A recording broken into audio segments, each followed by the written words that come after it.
வாழைப்பூ வரேங்க. எப்பவும் போல் வாழைப்பூக்கு கடலப்பருப்பு, வாழைப்பூ, வெங்காயம், பச்சை மிளகாய், இஞ்சி சேர்த்து கொஞ்சோண்டு பச்சரிசி மாவு சேர்த்து அரைச்சி வச்சுருக்கேன்.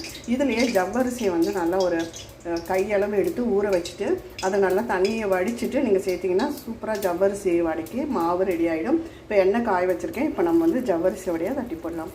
நல்லா முறுன்னு ஒரு ஈவினிங் ஸ்நாக்ஸுங்க.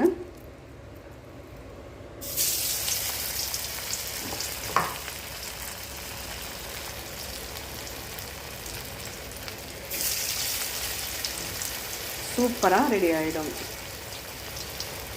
தெரியும் பாருங்கள், முத்து முத்தாக ஜவ்வரிசி நல்லாயிருக்கும். நல்லா திருப்பி போட்டு வேக வச்சு எடுத்துருங்க. பாருங்கள், இப்போ முத்து முத்தாக முருகலாக ஜவ்வரிசி வடை ரெடி ஆகிடுங்க. சூப்பராக முத்து முத்தாக ஜவ்வரிசி வடை ரெடி ஆகிடுது. கண்டிப்பாக நீங்கள் ஒரு முறை இந்த மாதிரி ட்ரை பண்ணி பாருங்கள். வடை மாவை அரைச்சி வச்சு நம்ம ஜவ்வரிசி ஊற வச்சு சேர்த்தா போதுங்க. சூப்பரான வடை ரெடி ஆகிடும். நல்லா முறுன்னு இருக்கும். குழந்தைங்களும் விரும்பி சாப்பிடுவாங்க.